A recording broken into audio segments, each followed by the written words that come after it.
Ladies and gentlemen, welcome to Super Pro 14. Orochi versus El Mercurio. But first up, we have a cruiserweight ranked match to kick us off tonight as Adam Crusher takes on TIBURON NEGRO 2.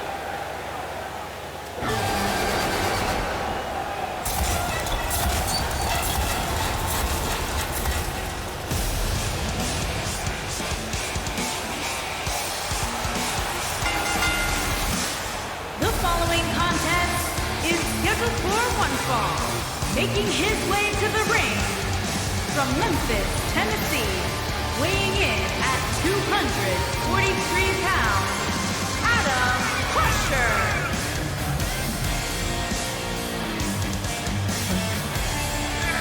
Adam Crusher making his way to the ring now. Long time veteran of ring wars. A lot of people have been asking for a lot of years how many years Adam Crusher has left. They also know him as Adam Blackwell. He's returned to an older moniker, perhaps looking to revitalize his quest for championship success here in Super Pro Championship Wrestling.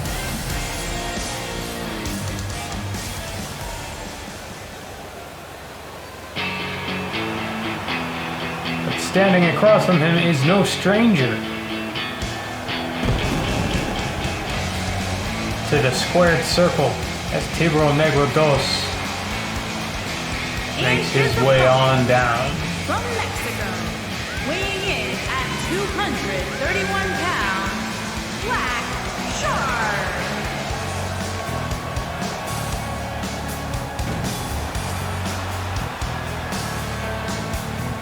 We'll see if the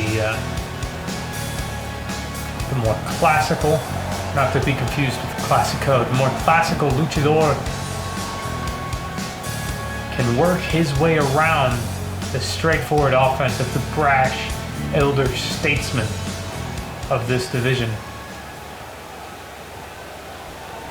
Both men, of course, hunting after a title currently held by Flores Jr.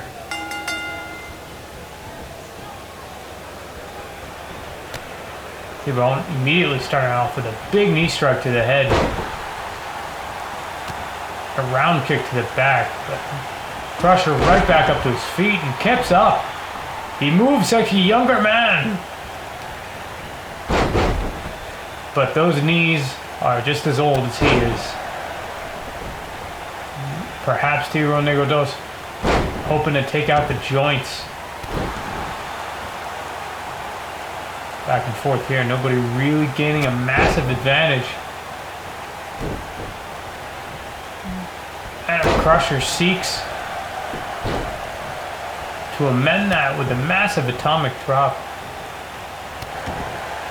A kick to the back of his own.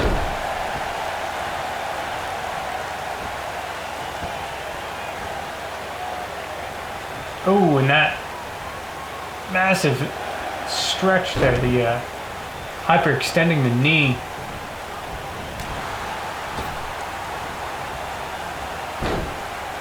And if that wasn't enough, guillotine on the rope there.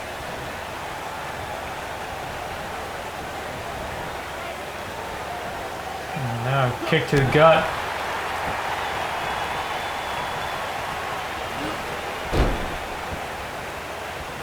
Goes for the early cover. We'll see if it's successful. It is not even a one count.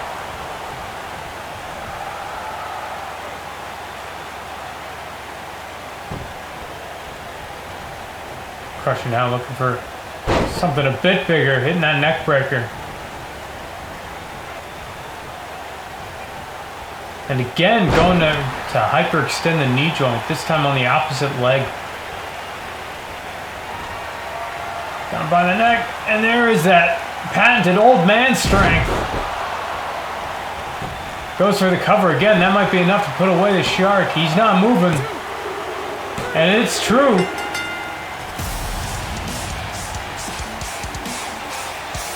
And the story of the old man versus the sea. The old man comes out victorious here tonight. Crusher has challenged for that Cruiserweight title before, came up short. Will he be working his way towards another shot in the near future? We will have to keep our eye out on who arises as a contender in that division.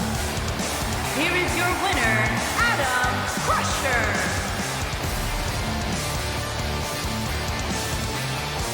Crusher now maybe having a bit of a win, but still looking not too much worse for Rare.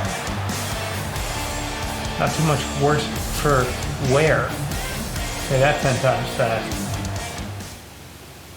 So we move on to our next match as the good doctor himself, Dr. Wrestling Jr., Jose Antenas, takes on Ultimo Extremo to determine who can make their way out of the bottom half of the middleweight, super middleweight division.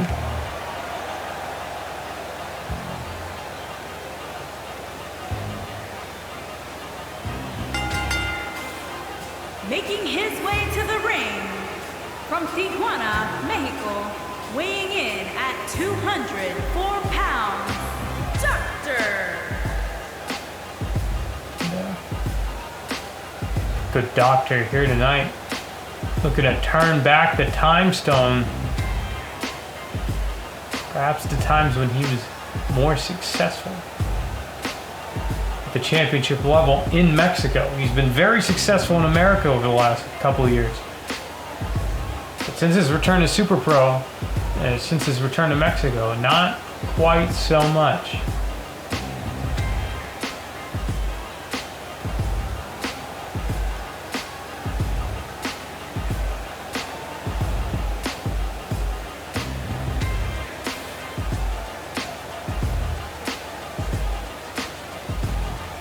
Crowd, of course, intimately familiar with the good doctor.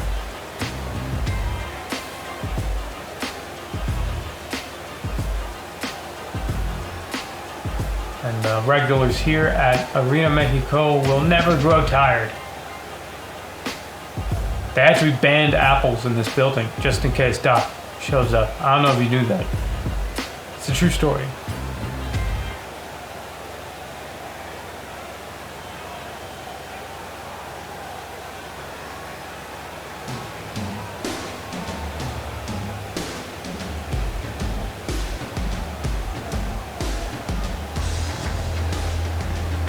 Here is the Extreme One himself.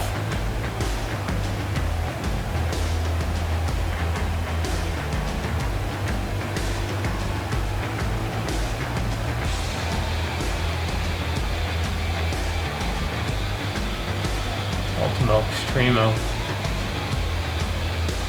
Less than successful here in the Cruiserweight division. Or not the Cruiserweight division, that was the last match. Here in the Super Middleweight division. Looking to turn it around against an all-time great. Don't anybody say he doesn't like having his work cut out for him.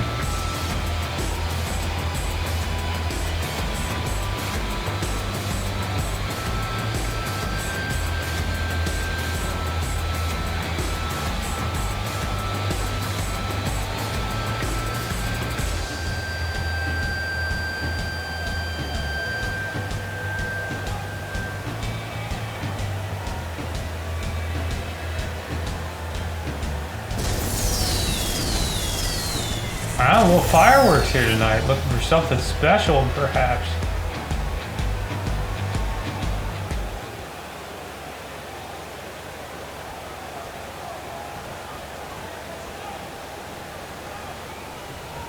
$15 time limit on these ranked matches, as always. Dr. Wrestling Jr. Jose Antenas getting that front chancery early on, transitioning into a jawbreaker.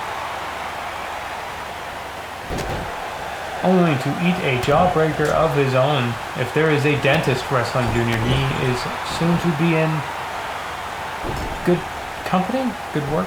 He's going to be in for some good work. All right, look, I thought of Dentist Wrestling Jr., and That was about as clever as I could get. So big front slam, a little bit similar to Vaya con Diablo there by Dr. Wrestling Jr. And Extremo hitting that running knee strike. Extremo is tall for this division, not quite as tall as the champion, but very tall and very long. Likes to use those legs, likes to strike at a distance, likes to stay on the outside. And ATENAS a little shorter for the division, 5'11". And you will see him try to close the distance, and move in and out and in and out and in and out, and hit those big grapples, hit those big hurricane rise, hit those big lariats over the top rope. He does not want to give Extremo room to breathe.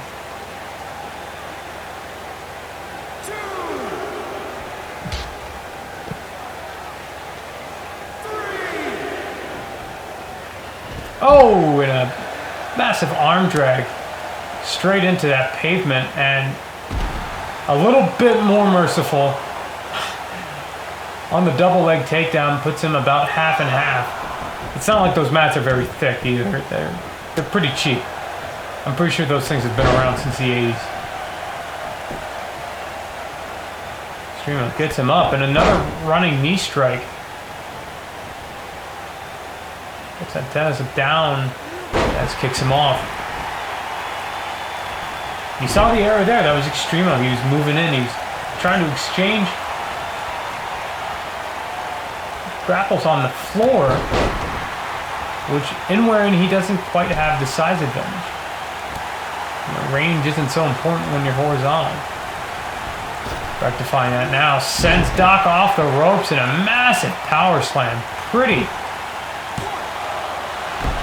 Only gets a 1 count out of it.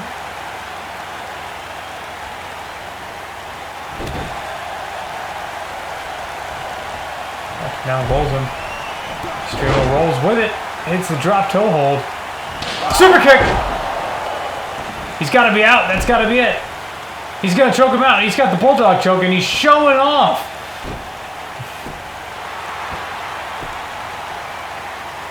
Extremo not quite jumping on his prey. Never mind, he is jumping on his prey. Hits that massive elbow.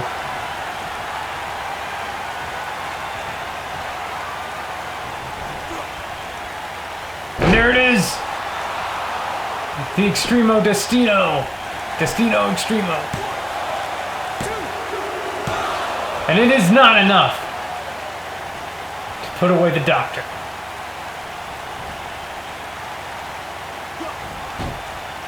And returns to that headlock. This time from a rear position. You can see he's not quite clamped up. That's more of a neck crank than a chokehold. And as such, ATENAS has time to squeeze out of it. Well, both men going for something a little weird there. ATENAS rectifying with a beautiful display of evasion and counter striking.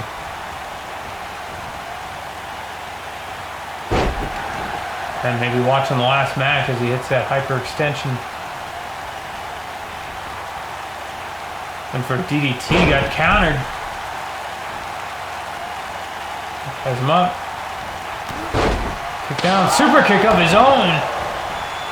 And now he goes to the top rope.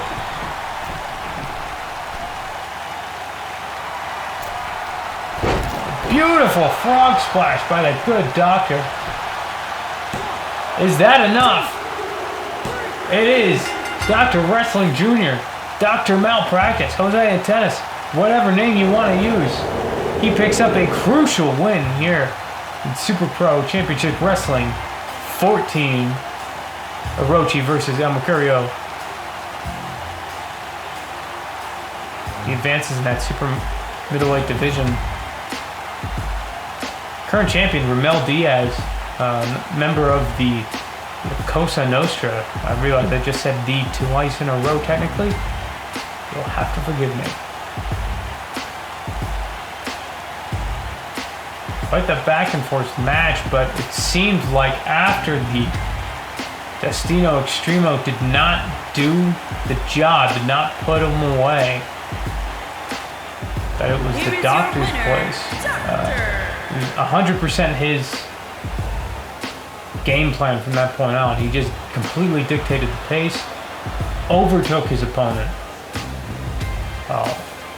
Complete veteran performance by the good doctor here tonight.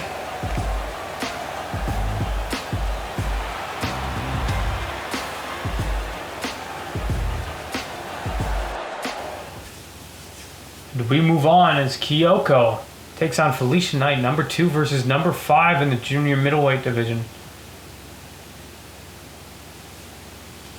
Both of these women campaigning to get back to the top. KIYOKO very, very close. Making her way I to the believe she's ring. ranked number 2 right From now, the nearest Mexico, only behind Cristina Munoz Nikita. and the champion. The champion, someone of course that Felicia Knight knows well. Felicia Knight lost the inaugural title defense of Lex Elkins here in this revitalized Super Pro Championship Wrestling, and has not recovered. Is 0-2. Looks to take a contender down tonight.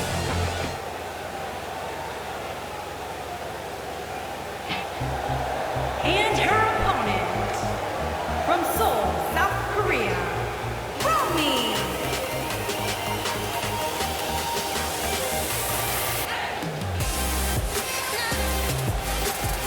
KIYOKO Romy making her way down to the ring. Ever at the, I would say showman, but she's really only showing to herself. So I'm not sure how much that applies.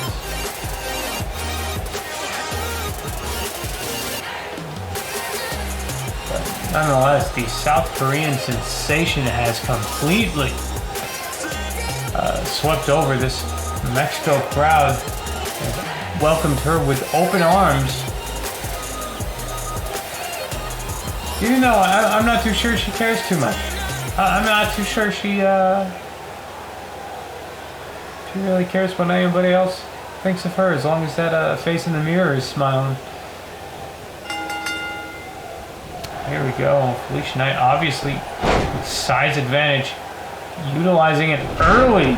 Massive powerbomb. One of the bigger women in this division. A division of generally undersized competitors, considering that there is no upper weight limit. A lot of women just barely hitting that 145 mark. KIYOKO now showing a little tenacity, shoving the bigger woman into the turnbuckles. And Felicia Knight illustrates her appreciation of that. KIYOKO runs after Knight, gets a little ahead of herself, eats a DDT. Firing up a little bit. KIYOKO once again, this is what leverage does, ladies and gentlemen. If you get up and under somebody like that, and whoa, Felicia Knight does not like being separated. That's twice now she's struck. First time KIYOKO, second time against the ref. Now she hits a filthy, disgusting gut-wrench suplex. Beautiful, I love it. Only gets a 1 count.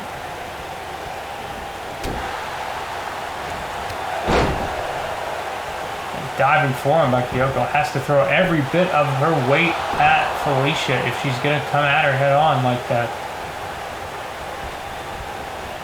As they're off the ropes, ducks under. Ooh, massive knee.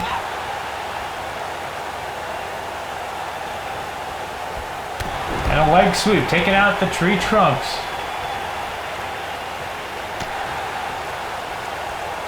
Knight fighting from the bottom, gets back to her feet. Arm drag again. KIYOKO consistently using momentum and leverage, getting up and under. Knight maybe throwing her own body weight at the problem.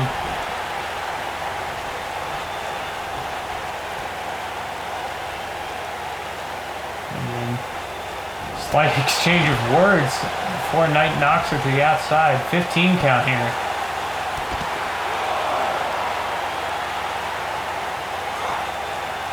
Went for that round kick to the gut. Never saw it coming. Hits a side kick instead. Gets back into the ring. Maybe a little prematurely. Still a decent amount of count on there. KIYOKO not letting her have the high ground. These are the ropes. Oh, and drives her forehead right into that second turnbuckle. Actually, it looks like she might have busted her nose there. And the nose, it's not just painful, it really affects your ability to breathe. It cuts your gas tank right in half when you have any problems with your nose in a fight like this. KIYOKO goes for the cover. And when you can't breathe, it's really hard to get that core strength to kick out, as illustrated there. KIYOKO goes for the knee, the bag misses, gets up in a fireman's carry. Oh, fireman's carry, gustbuster. And follows it up. That massive kick to the side of the dome piece. Something out of the corner here. Oh! Huge big boot to the forehead. And that could be enough to put her away, but it's not. She keeps fighting, ladies and gentlemen. She keeps on ticking. FELICIA in here going for a side headlock. Hard to see how tight that is. Ref has got a good eye on it. Got a better eye than our cameraman. KIYOKO fights out of it. Kick to the gut. And now KIYOKO with the fireman's carry on FELICIA Knight is not able to maintain it.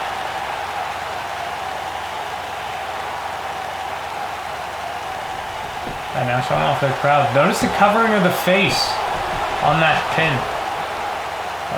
You know, that's just one of those things. Anything to mess up the breathing, even for a second, you know, that's going to take just a little tick off the gas tank. As she hits that enormous underhook suplex. And that's the second time KIYOKO's been able to hit a jawbreaker like that tonight. Follows it up with the diving lariat and a foot stomp to the head. And now neck crank. Catch wrestling style.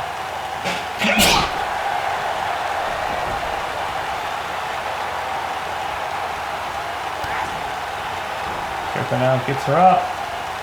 DDT spiking her. Is that enough? 1, 2, 3, and it is. KIYOKO Romy improves to a record of 2-1. The same record as Christina Munoz, who up until right now is ranked number 1. The interesting part of that is that Christina Munoz has 1 loss, and it is 2-1 KIYOKO Romy. Now I don't know, I'm not the matchmaker, I'm just the commentator. But that does seem like a natural next step for both women. And maybe Lex Elkins can take a little vacation as she has beaten 3 out of the 5 contenders in the division.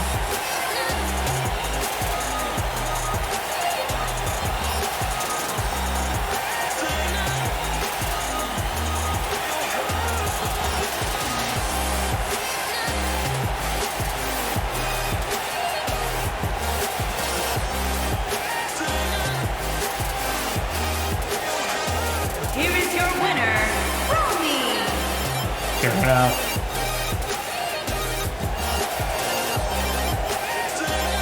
Taking time to bask in victory. As we move on to the 1 weight class lower, as a massive, probably the biggest fight between the smallest people you will ever see. As HIJA de la Luz takes on SHELLY KIMBALL. Both women looked completely dominant prior to their challenge matches against Babe Dillon. Making her way to the ring from Long Island, New York,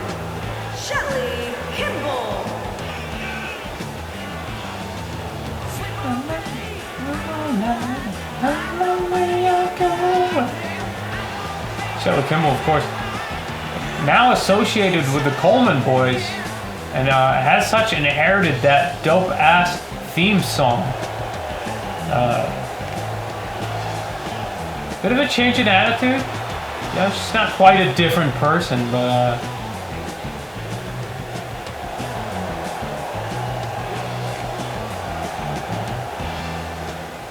definitely probably going to be the more aggressive woman here tonight.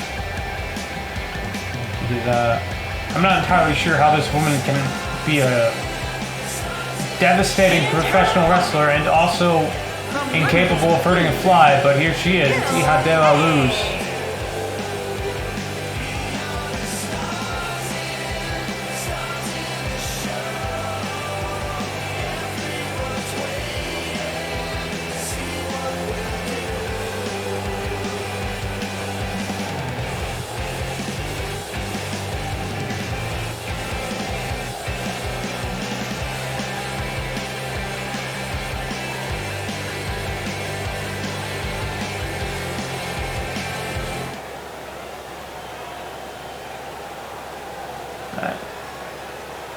Saw on the matchup screen, both these women very small.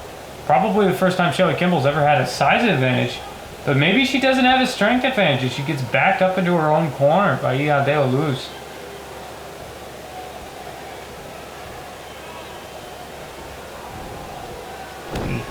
Former Super Pro junior middleweight champion. No, not junior middleweight, welterweight champion. My bad. Now, taking a little taunting. I mentioned earlier that we would see Kimball come out as the more aggressive one, but I appear to have been mistaken.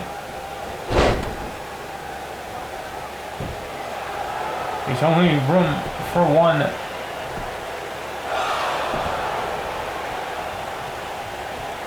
tiny pocket-sized blonde contender in this division, it looks like. Jeff Kimball goes under, goes over. Woo! Picture perfect tilt-a-whirl DDT. Followed it up with my absolute favorite technique, the round kick to the back. Oh, front kick to the face.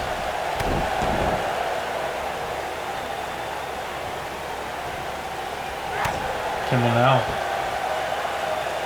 And Kimball being a bit more dynamic with her attacks. Being very straightforward at times and then going into that old luchador handbook for other moves. Really pouring on the offense here.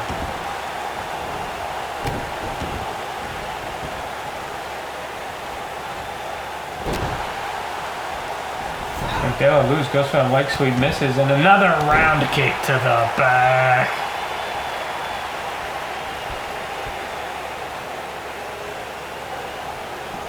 Oh, monkey flip there. And this time a round kick to the chest. Kimball really just showing no favorites as far as what part of the body she wants to attack here tonight. Mixing it up super well, very hard to predict, very hard to counter. Probably why she's having as much success as she has as this match goes on. We're about 2.5 minutes in, but we've had about 10 minutes worth of action. So Kimball gets her up in a rolling fireman's carry.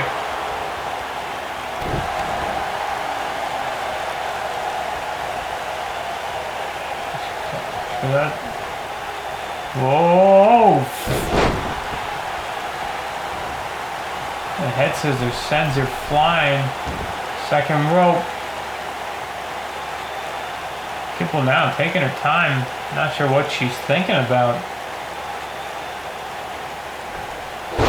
And just a splash to the back.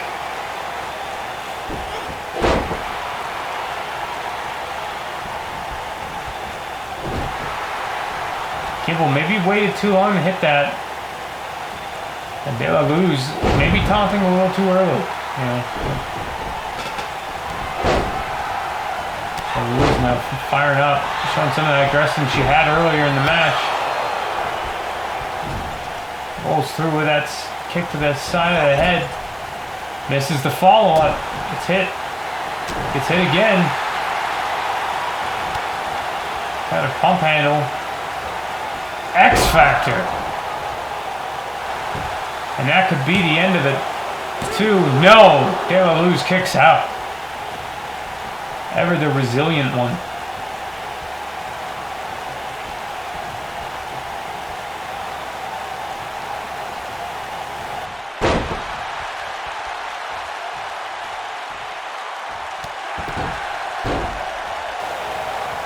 You know, this has been a pretty brutal match considering these two people who aren't tall enough to ride the roller coaster, man.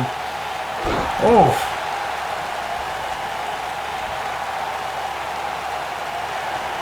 They'll lose now. Just get locking in that inverted triangle choke.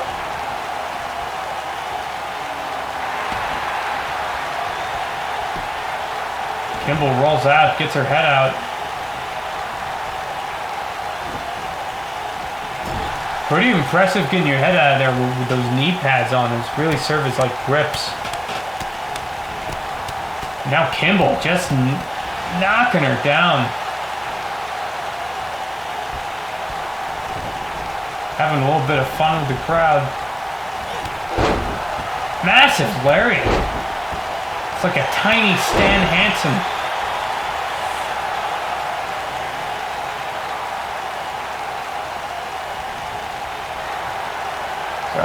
Stunner! A wheelbarrow stunner. Twice the velocity, twice the impact. Is that it? And it is. It is enough. Put Hija de la Luz on the shelf. As Shelly Kimball proves, despite losing in her effort against Babe Dillon recently, she is still a force to be reckoned with in this welterweight division.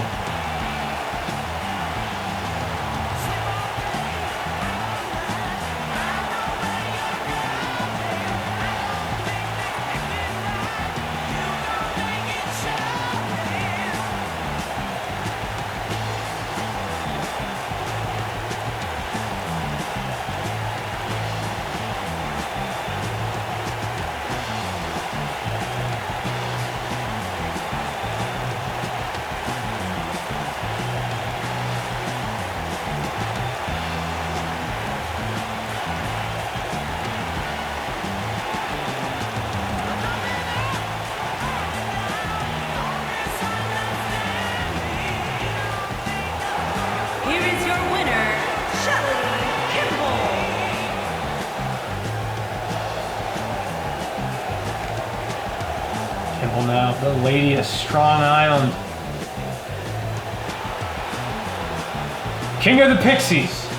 Queen of the Pixies? I don't know. You get my point.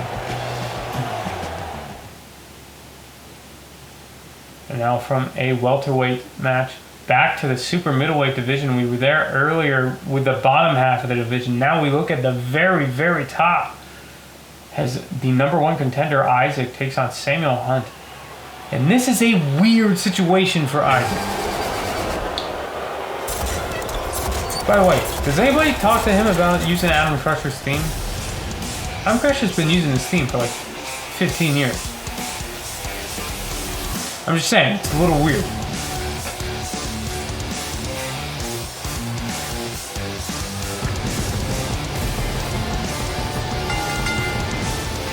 Making his way to the ring from Canada, weighing in at 206 pounds, Isaac.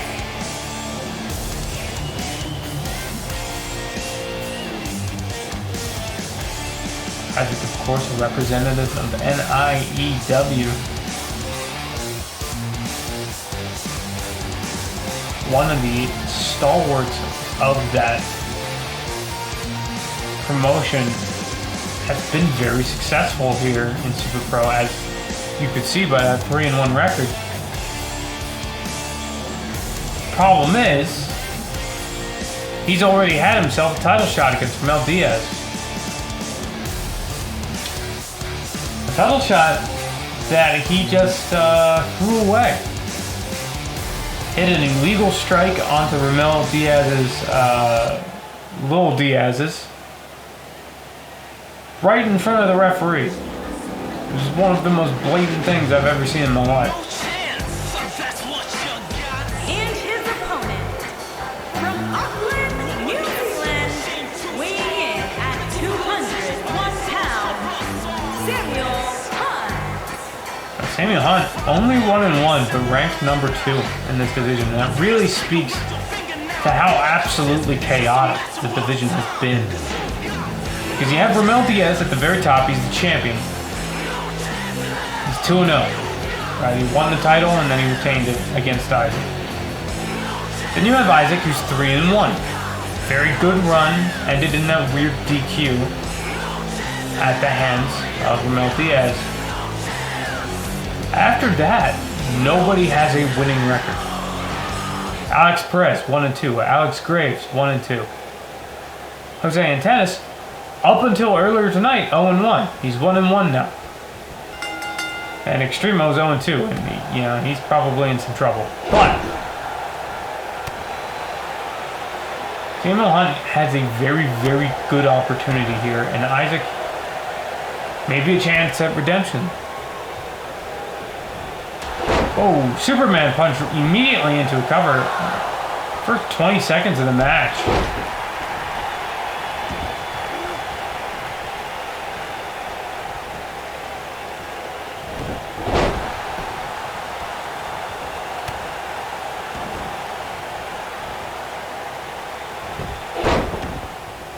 Isaac sweeping the leg.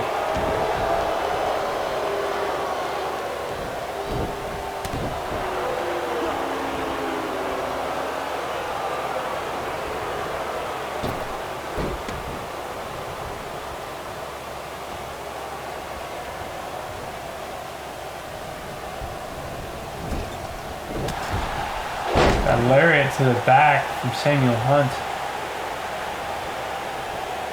Gets him up, vertical suplex, clean as a whistle. Just hit him with the classics, you know? These kids these days, they don't appreciate a good vertical suplex.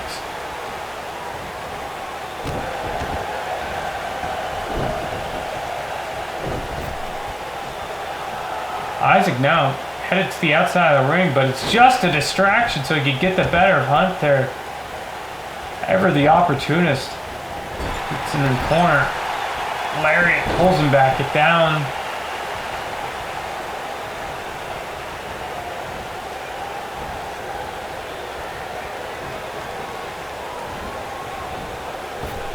Now Isaac, a massive cutter. And is that enough? Only a 1 count.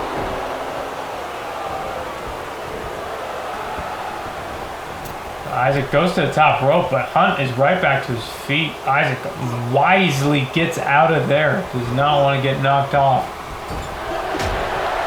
He needs a forearm anyway from the defiant native of Auckland, New Zealand. Hunt gets him up and hangs him out to dry. It's a 1 count again.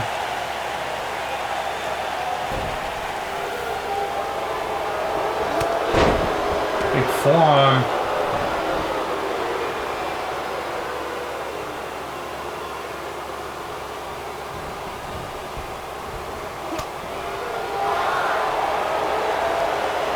Hunt fighting back. Super kick. And I would expect that would have been enough to end the match, but no, he pours on punishment. Poor Isaac going high and going low.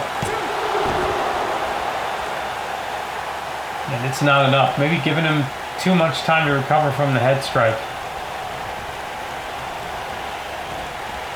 Now puts him in the corner. Shoots in on him. Gets sprawled out on him. Beautiful hip toss by Isaac. And a super kick of his own.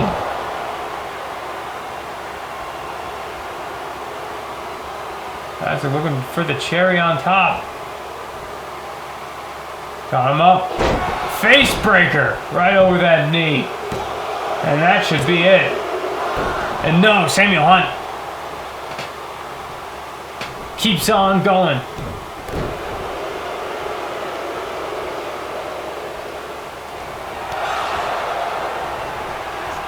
Isaac now not letting up in the slightest. Looking to just pour on the offense.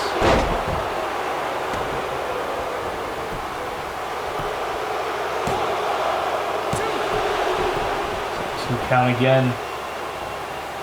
Samuel Hunt, he's showing a lot of heart here, but he's got to do something drastic until he gets super kicked to execution style. Now Isaac gets him in to that figure 8, and is that enough? I can't imagine him sticking around too long. Samuel Hunt, nowhere to go, not getting a hold of that rope. I don't think he knows where he is, he just taps.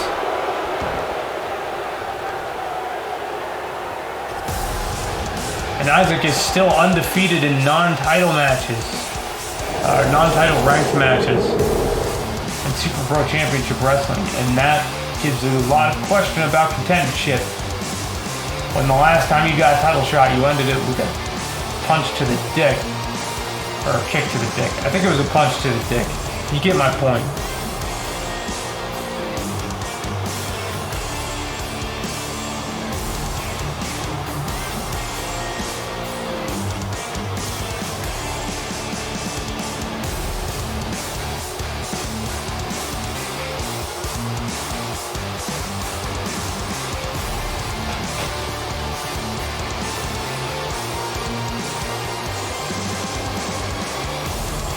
Saw Isaac. The match was very, very back and forth. But once Isaac hit that super kick, that first super kick, here is your winner. He just poured it on and he did not stop.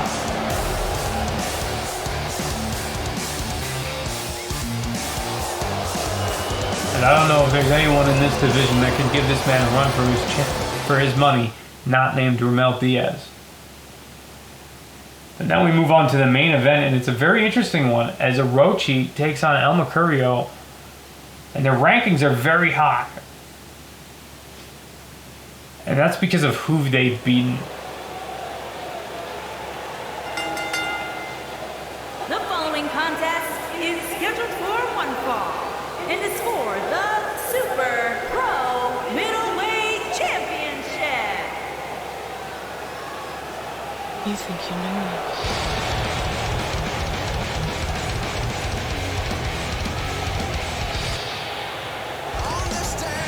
Here we go, from one Canadian to another.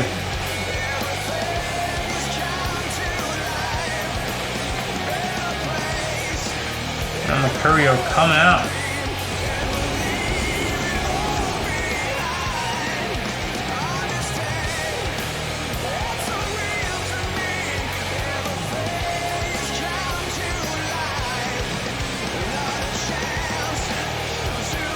MERCURIO has a win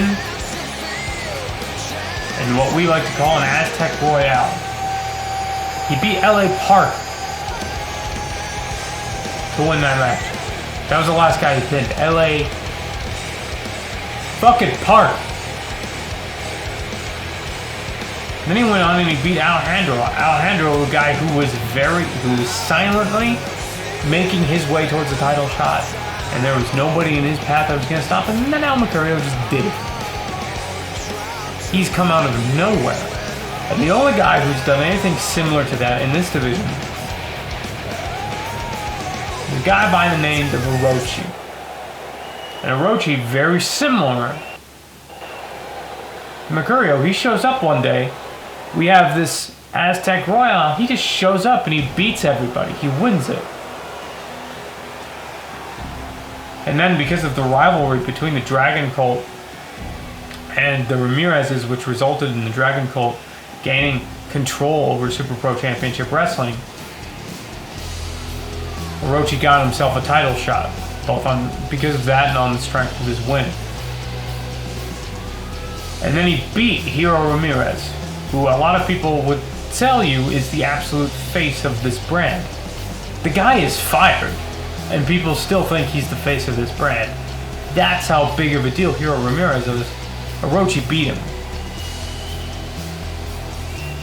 So when you look at these two guys, these are two dominant fighters. Now the X factors are this. Mercurio is Mercurio. He's straightforward. He knows what he wants. I don't think there's going to be anything complicated with him. Orochi, on the other hand. Orochi has an X factor for him and an X factor against him. The X factor against him is that since he's won that title, he hasn't had the most success. He entered into the badass motherfucker tournament, and he didn't win it. He entered into the Kumite, and he lost to Hiro Ramirez. They're actually 1-1. This is his first match in Super Pro since he's been champion, officially. So it makes you wonder where his head's at. It makes you wonder what kind of shape he's in. It makes you wonder if he's not injured. But then there's that other X factor, and that is that guy going crazy right now. It's Ichi and Ni. Now they're the ones wearing those Super Pro Hybrid Championships. But Orochi is technically also a Super Pro Hybrid Champion. He's just not wearing that belt because he's got this one and it's gold and it's stuff. Introducing the challenger from Toronto, Ontario, Canada. Go to our introductions. Weighing in at 193 pounds, Magnificent L. Max.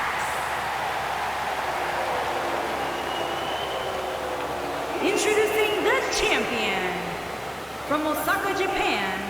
Weighing in at 182 pounds, he is the Super Pro Middleweight Champion, OROCHI.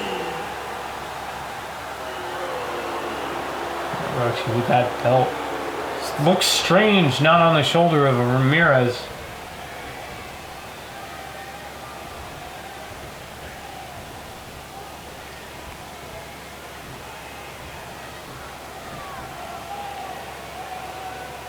Now, weight classes work a little bit different here in Super Pro than they do in other promotions. Here, we recognize that the best fighters in the world are the best fighters in the world, and it doesn't matter what size they are. The Middleweight Championship has just as much prestige as the Heavyweight Championship, which has just as much prestige as the Cruiserweight Championship, Welterweight, Super Middleweight, Junior Middleweight, etc. Mercurio wants to add his name to the prestige lists among those champions here tonight, as he and Orochi exchange dragon screws in the middle of the ring.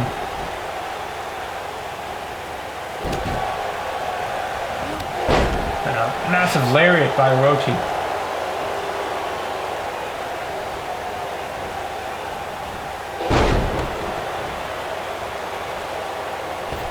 Whoa! Goes for the springboard 450, misses big. That could be a momentum turn. No, Orochi recovers enough to hit the arm drag. And a kick to the face. This is the thing about Orochi. A lot of guys, when they're like super high flyers like that, when they're very fast, and he's very fast. He might be the fastest guy in the division. A lot of guys, when they're that fast, they're delicate. Orochi ain't delicate. Orochi goes to war. Even when he loses. Which means you can't take anything for granted with this guy.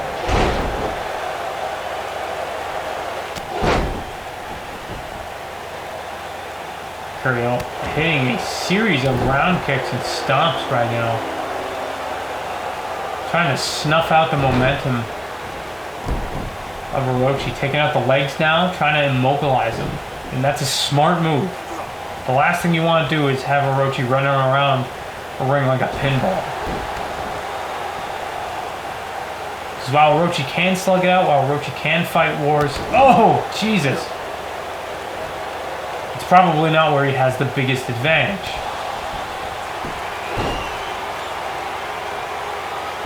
And now Ichi, thinking maybe momentum might be swinging the wrong way. He goes to distract the ref, but doesn't distract him for long enough. It's that package pile driver. That could be it. We could have a new Super Pro Middleweight champion, but we don't. And thank God, because imagine if that was his championship moment and I just stumbled over all my words. Orochi with the back handspring elbow. And a 450 splash. Not Orochi, Mercurio rather. Orochi though does hit that arm drag. He's hit that arm drag twice now. Oh.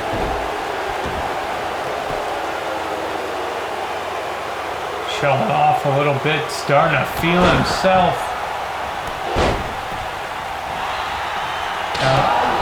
He might not be the Dragon King, but he's probably the Dragon Prince. Maybe the Dragon Duke.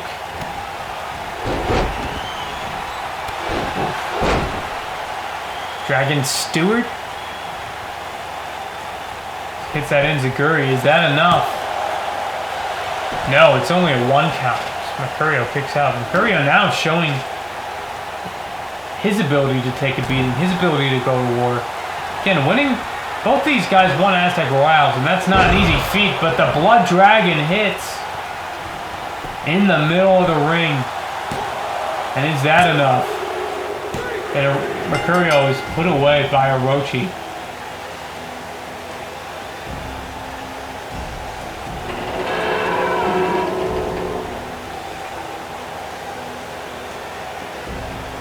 You see Ichi there now, knee there rather, cheering him on. This was a very fast and very impactful match. You can hear the crowd booing, and I think it's telling. And last, what is it, 6 months maybe? Dragon Ball has been having their way with Super Pro Championship Wrestling. They own the thing. And even when they don't cheat, it seems impossible to usurp them. What do you do when there's some of the strongest guys around and, you know, occasionally they'll cheat. Occasionally they'll fib a rule. Makes them very hard to predict. It makes them hard to train for, because if you think of them as just opportunists and cheaters, you underestimate the power they have in between those ropes. And maybe that's what Mercurio did here tonight. Super Pro Middleweight Champion, OROCHI. Orochi now taking that middleweight championship.